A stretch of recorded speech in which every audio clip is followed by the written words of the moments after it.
Bonjour et bienvenue sur Geekosophie Magazine, le podcast pour les fans de la pop culture et les apprentis philosophes. À chaque épisode, un texte philosophique, un héros de la pop culture. Nous verrons de quelle façon ces héros illustrent les grandes thèses de la philosophie classique et nous les expliquerons ensemble. Aujourd'hui, nous allons parler de Pascal qui a vécu au XVIIe siècle. Pour nous accompagner dans l'explication de son œuvre, nous allons faire appel à la princesse Aurore, mieux connue sous le nom de la Belle au bois dormant, dans l'œuvre de Walt Disney.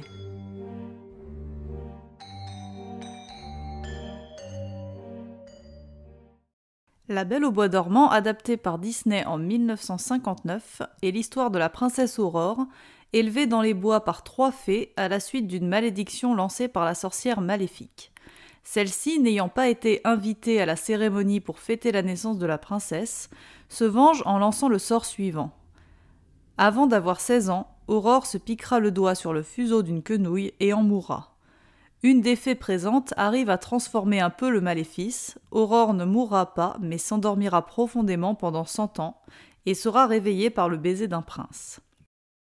Pour mettre toutes les chances de leur côté et échapper à Maléfique, le roi et la reine acceptent de se séparer de leur fille et de laisser les fées l'élever dans une cabane au fond des bois jusqu'à ses 16 ans. Elle sera ramenée au château le jour de son anniversaire quand elle sera définitivement sauvée du sortilège, puisque celui-ci annonce qu'elle se piquera le doigt avant ses 16 ans. Aurore, renommée Rose, a une belle enfance, bien qu'elle ne doive parler à personne. Elle compense ce manque en racontant ses rêves aux animaux de la forêt, dont un en particulier qui revient souvent. Elle rencontre un beau prince qui s'apprête à l'embrasser au moment où elle se réveille. En même temps, le prince Philippe, à qui Aurore est promise depuis sa naissance, tombe sur elle dans les bois et la persuade qu'il est celui dont elle a rêvé. Elle fuit quand il lui demande son prénom, mais lui dit où la rejoindre plus tard. À son retour chez elle, les fées qui ont préparé son anniversaire avec un jour d'avance lui apprennent qu'elle est une princesse et qu'elle doit retourner au château de ses parents le soir même pour épouser le prince Philippe, dont elle est fiancée. Aurore accueille la nouvelle en pleurant car elle est tombée amoureuse du jeune homme rencontré dans les bois. Malheureusement, alors qu'elles sont de retour au château, Maléfique hypnotise Aurore et la conduit jusqu'à un fuseau où elle se pique le doigt et s'endort. Maléfique kidnappe le prince pour qu'il ne puisse pas la sauver, mais les fées parviennent à le libérer et lui donner les armes qui lui permettent de tuer Maléfique avant de rejoindre sa princesse, de l'embrasser et de la réveiller. Elle reconnaît le jeune homme des bois, rencontre enfin ses parents et tout finit bien.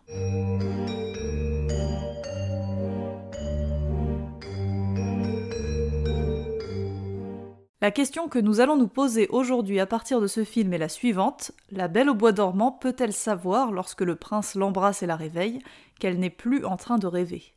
La question peut paraître étrange, mais c'est en fait un problème de philosophie de la connaissance qui se pose très vite quand on étudie la notion de vérité.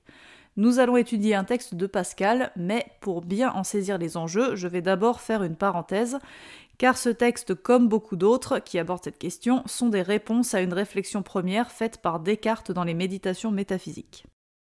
Dans ce livre très connu, Descartes recherche une vérité absolument certaine, qui pourra servir de fondement à la connaissance. En effet, pour qu'une connaissance soit certaine, il faut qu'elle repose sur des preuves solides. Pour démontrer une idée, il faut se baser sur des prémices. Or, pour être absolument certain que la démonstration conduise à une idée vraie, il faut que les prémices, c'est-à-dire les points de départ de cette démonstration, soient vraies également, et donc qu'elles aient été démontrées ou prouvées. Descartes recherche donc une idée absolument certaine, une idée qui ne peut pas être fausse, et que l'on pourra prendre comme point de départ pour toutes nos démonstrations. Comme ce n'est pas l'auteur qui nous intéresse dans cet épisode, nous n'allons pas reproduire tout le raisonnement de Descartes, je vais simplement expliquer pourquoi il en arrive à parler du rêve. Parmi les choses qui nous semblent les plus évidentes, il y a le fait que le monde extérieur existe. Je ne doute quasiment jamais des informations que je reçois par mes sens. Si je vois une table devant moi, j'en conclus spontanément, et sans besoin de réfléchir, que cette table existe réellement. Cependant, quasiment ne veut pas dire jamais. Il y a bien des situations où je perçois des choses qui n'existent pas vraiment. C'est le cas des hallucinations, visuelles ou auditives, et des illusions. Et comme Descartes cherche une certitude qui serait absolue, et l'idée d'absolu est très importante puisqu'il arrive, même rarement, que mes sens ne soient pas fiables, alors ce que je perçois par mes sens n'est pas une source absolument certaine de connaissance. Outre les hallucinations, il y a aussi le problème du rêve. Il peut m'arriver, en plein rêve, d'être fermement persuadé que je ne suis pas en train de rêver. D'ailleurs, ça peut arriver de se réveiller avec un immense soulagement quand on se rend compte que ce n'était qu'un rêve, ce qui est bien la preuve qu'on y croyait vraiment au moment où on était en train de rêver. Descartes, qui recherche donc une idée qui ne peut pas être fausse, va éliminer l'idée « ce que je perçois par mes sens existe ». Le phénomène du rêve met en crise cette certitude, et le problème du rêve, c'est qu'à part dans l'exception des rêves lucides, ces rêves dans lesquels on est conscient de rêver, ce n'est qu'au réveil qu'on est capable de faire la comparaison et de repérer tous les signes qui prouvaient pourtant qu'on était dans un rêve. Il peut donc nous arriver de croire que ce que l'on voit est réel alors qu'on est en train de rêver. Suite à la présentation de cette réflexion de Descartes, la réaction de mes élèves est souvent de dire que c'est tiré par les cheveux, que oui, en théorie, on n'a pas de preuve qu'on ne rêve pas, mais qu'on le sait, et qu'il faut vraiment être fou, synonyme dans la plupart des cas de philosophe, pour en douter. C'est pour cette dernière raison que je rappelle de faire attention avec cette réflexion. Descartes ne doute pas personnellement que le monde existe. Il faut, si vous êtes lycéen ou étudiant, éviter de faire de Descartes un espèce de taré qui croit que le monde n'existe pas, ce n'est pas vrai. Il est dans une démarche épistémologique, c'est-à-dire qu'il réfléchit à la connaissance, et là, il se contente de chercher une idée nécessairement vraie, c'est-à-dire une idée qui ne peut pas être fausse. Il en arrive à l'idée « je pense » qui est vraie chaque fois que je la pense. Même en admettant que tout ce que je crois est faux, encore faut-il que ce « je » soit là pour croire quelque chose. C'est le fameux « je pense donc je suis » qu'il faut aussi éviter d'utiliser parce qu'il est souvent mal compris, et qui signifie simplement que le fait que je pense suffit à prouver que j'existe. La réponse de Pascal à ce problème du rêve se fait sur plusieurs textes et comporte plusieurs éléments, mais j'ai choisi un passage qui a un lien assez amusant avec le scénario de La Belle au bois dormant, puisqu'il parle d'être à la fois un prince et un artisan. De la même façon qu'Aurore est une princesse, mais est élevée comme une paysanne. Ce texte est extrait de l'œuvre majeure de Pascal, Les Pensées. Si nous rêvions toutes les nuits la même chose, elle nous affecterait autant que les objets que nous voyons tous les jours. Et si un artisan était sûr de rêver toutes les nuits 12 heures durant qu'il est roi, je crois qu'il serait presque aussi heureux qu'un roi qui rêverait toutes les nuits 12 heures durant qu'il serait artisan. Si nous rêvions toutes les nuits que nous sommes poursuivis par des ennemis et agités par ces fantômes pénibles, et qu'on passa tous les jours en diverses occupations, comme quand on fait voyage, on souffrirait presque autant que si cela était véritable, et on appréhenderait le dormir comme on appréhende le réveil quand on craint d'entrer dans de tels malheurs en effet. Et en effet, il ferait à peu près les mêmes mots que la réalité. Mais parce que les songes sont tous différents, et qu'un même se diversifie, ce qu'on y voit affecte bien moins que ce qu'on voit en veillant, à cause de la continuité, qui n'est pourtant pas si continue et égale qu'elle ne change aussi, mais moins brusquement, si ce n'est rarement, comme quand on voyage et alors on dit « il me semble que je rêve », car la vie est un songe un peu moins inconstant. Avant de parler de cet extrait, je vais revenir sur la réponse générale que fait Pascal à Descartes dans plusieurs extraits de ses pensées, ainsi que dans d'autres textes. Pascal est d'accord avec Descartes sur un point, il est impossible d'apporter la preuve que nous ne sommes pas actuellement en train de rêver. Par preuve, il faut entendre qu'il n'y a aucun moyen rationnel de le démontrer. Si Descartes échoue à régler ce problème, c'est justement parce qu'il veut pouvoir tout démontrer par la raison.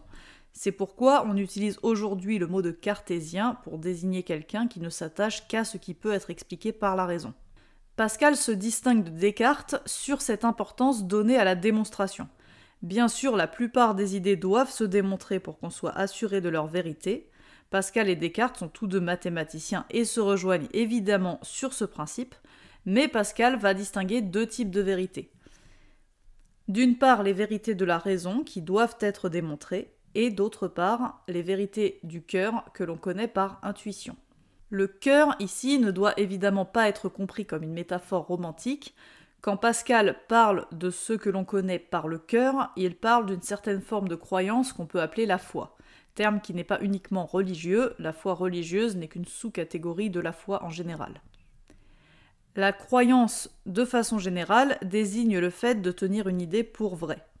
Parmi les croyances, il y en a trois principales, l'opinion, une idée que l'on tient pour vraie en ayant conscience de ses limites, la science, qui est une croyance validée par l'apport de preuves objectives, et la foi à mi-chemin entre les deux. Comme l'opinion, la foi ne s'accompagne pas de preuves, mais comme la science, la foi est une croyance dont nous sommes certains et dont nous ne pouvons pas douter.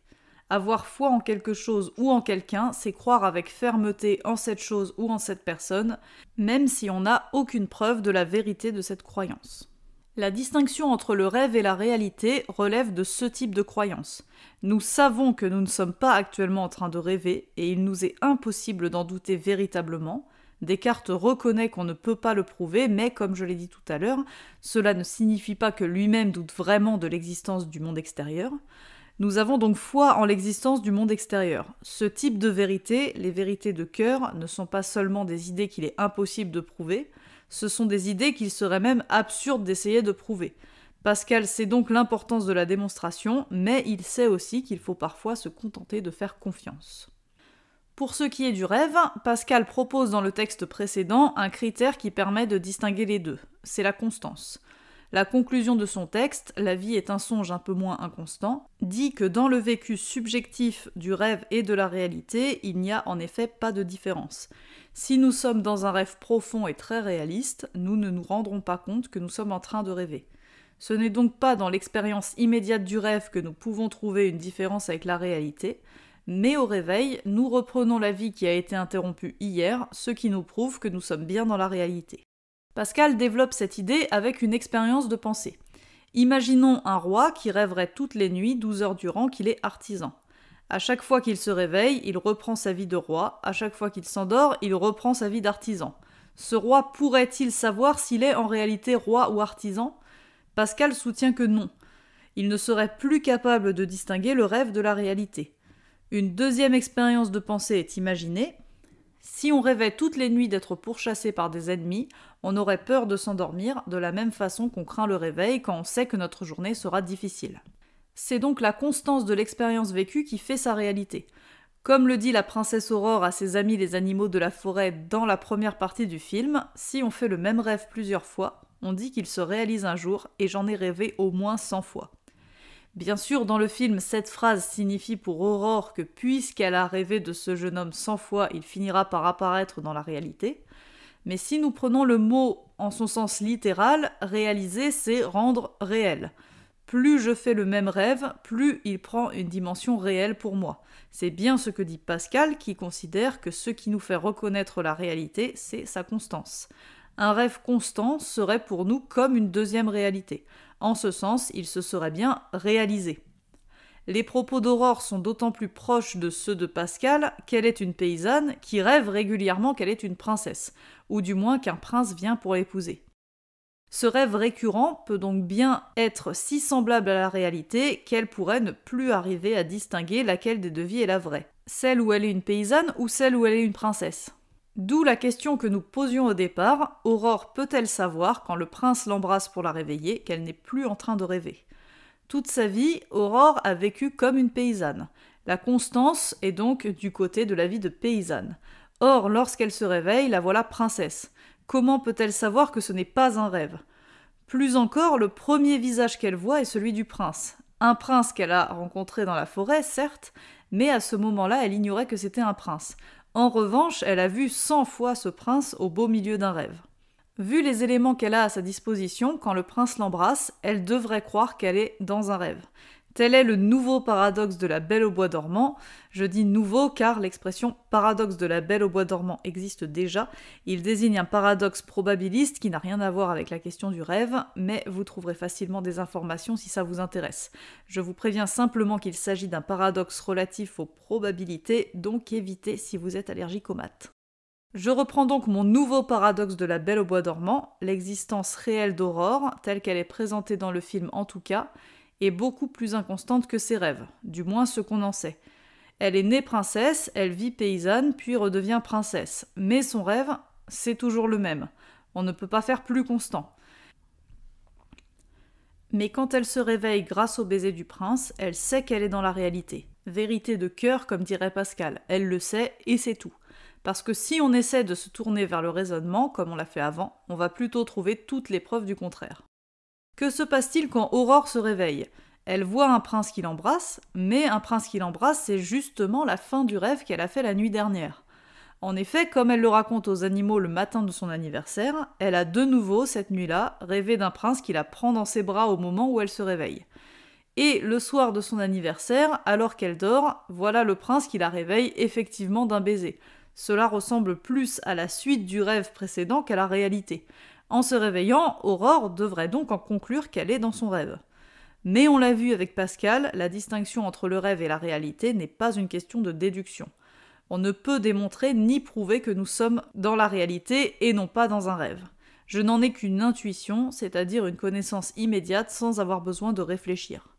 Aurore a donc l'intuition, à son réveil, qu'elle est de retour dans la réalité. Mais est-ce vraiment le cas ? Après tout, n'est-ce pas le film qui nous induit en erreur ? Aurore n'est-elle pas encore en train de rêver à la fin du film ? Il y a en fait une raison de penser que la fin du film est un rêve. Dès lors, ce serait nous, spectateurs, qui ferions erreur en croyant qu'elle se réveille, justement parce que nous nous fions à une intuition erronée au lieu de réfléchir. Tant que nous sommes dans le rêve, nous ne savons pas que nous rêvons. C'était ce qui faisait dire à Descartes que nous ne pouvons pas être absolument certains que nous ne rêvons pas. C'est le réveil véritable qui nous permet de faire la différence. Mais il est possible de rêver qu'on se réveille, d'avoir alors la ferme impression d'être dans la réalité, surtout si nous rêvons de ce qui nous stresse dans la journée. Par exemple, moi, quand je sais que je dois me lever exceptionnellement tôt pour quelque chose d'important, j'ai tendance à rêver que je me réveille en retard et que je rate mon rendez-vous. Cette expérience est très perturbante parce que même si au réveil réel on se dit « Ah, c'est bon, je ne rêve plus », c'est exactement ce qu'on se dit lors du faux réveil qui est toujours dans le rêve. Je soutiendrai donc la théorie selon laquelle Aurore est toujours endormie à la fin du film et que ses retrouvailles avec le prince Philippe ne sont qu'un rêve. En effet, revenons au tout début du film. Quand la méchante sorcière maléfique arrive à la cérémonie et que, furieuse de ne pas avoir été invitée, elle lance sa malédiction sur le bébé, après son départ, la fée qui n'a encore fait aucun cadeau à la princesse propose d'atténuer la malédiction. Aurore ne mourra pas, elle s'endormira pendant 100 ans. 100 ans avant qu'un prince ne la réveille. Or, la durée de l'histoire du film est d'une journée à peine. Si on omet l'introduction et la naissance d'Aurore, l'histoire commence le matin de son anniversaire et se termine à l'aube le lendemain matin.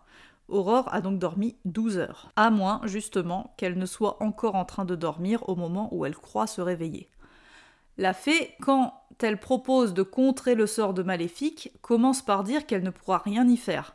La puissance de Maléfique est trop forte, et si elle peut tenter de l'atténuer un peu, ce sera tout.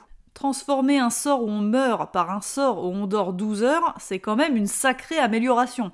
Alors que ce que la fée a annoncé est vraiment une atténuation, certes la princesse ne meurt pas, mais elle dormira si longtemps que, pour ses parents et son prince, ce sera tout comme, puisqu'ils auront tous disparu à son réveil. Ils auront donc vécu une vie sans elle, comme si elle était morte, mais elle se réveillera et aura une belle vie ensuite. Puisque la fée n'a pas la puissance de s'opposer à Maléfique, elle ne pourra pas rendre à Aurore la vie dont le sort l'a privée, entourée de sa famille. À la place, elle vivra sans eux. Mais à la place, elle aura aussi le droit de rêver pendant 100 ans, et ce rêve sera un beau rêve, où elle est avec ses parents et le prince de ses rêves. C'est terminé pour aujourd'hui, merci d'avoir écouté Geekosophie Magazine. Si vous avez aimé cet épisode, je vous invite à vous abonner pour ne pas rater les prochains épisodes et à mettre 5 étoiles sur Apple Podcast ou si vous êtes sur YouTube, un pouce bleu et un commentaire. Je vous souhaite à tous une très bonne journée et à bientôt sur Geekosophie Magazine.